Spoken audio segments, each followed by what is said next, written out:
Hello, I'm Paula Miles, Senior Vice President of Finance and Stewardship. Our department is responsible for the sound management of the assets of the Foundation, both the financial assets and our valued staff.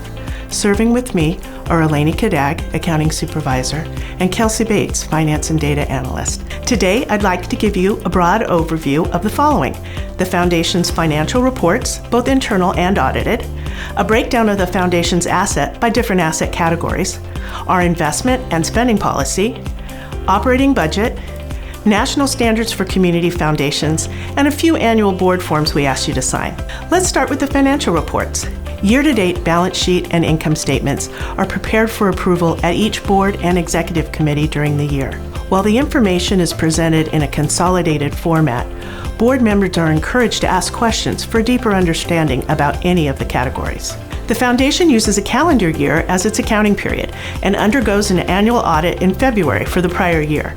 The final presentation of the numbers for board approval is generally made at the April Executive Committee meeting. The audited financials are posted on the Foundation's website following approval. The Foundation's annual Form 990 is presented for approval a few months after the audited financial.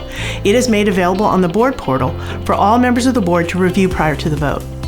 The Foundation's assets are categorized in a variety of ways. For the audited financials, assets are presented as either with donor restrictions, where the donors have identified a specific purpose for the use of those assets, or without donor restrictions, where the Foundation's board can determine the best use of the assets to benefit the region.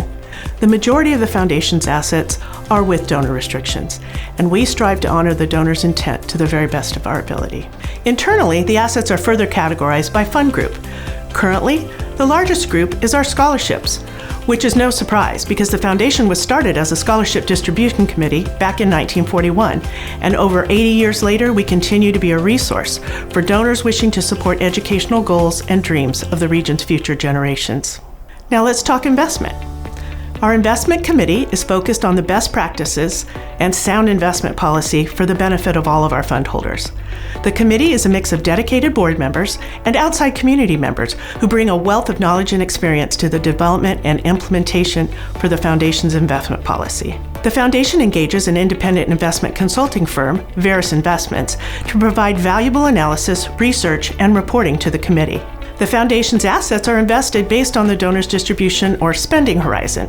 Generally, when a donor establishes an endowed fund, their intention is to provide grants annually from the fund's appreciation or investment growth, and to preserve the fund's corpus or initial gift balance. These assets are invested in our long-term investment pool that is structured to provide investment growth to cover annual grant making, our philanthropic services fees, and to provide a cushion for inflation to protect purchasing power over time.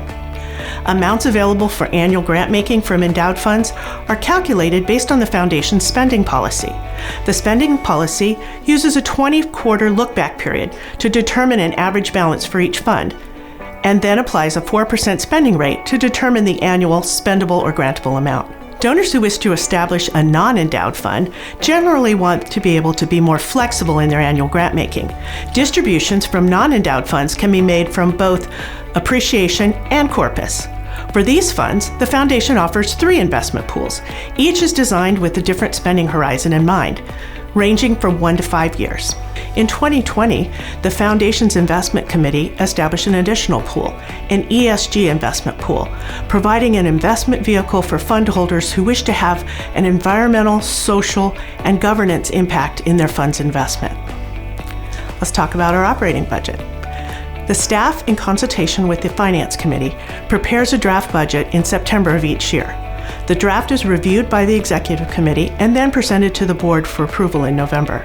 Our revenue sources are primarily the administrative fees charged to the funds we manage, direct gifts, grants, or transfers to operations from existing donor funds, board-directed transfers from unrestricted net assets, and indirect revenue or program expense offset from outside funders who have partnered with IECF to carry out their programs to benefit the region. The expense categories are typical nonprofit expenses, with personnel being the largest. In the case of a surplus or deficit, it has been the practice of the Foundation to transfer any actual surplus in the budget to the Foundation's operating reserve fund for use in future years. Conversely, any actual deficit at year-end is covered by a board-approved transfer from reserve to balance the budget. The Foundation has an operating endowment. We call it the Here for Good Fund.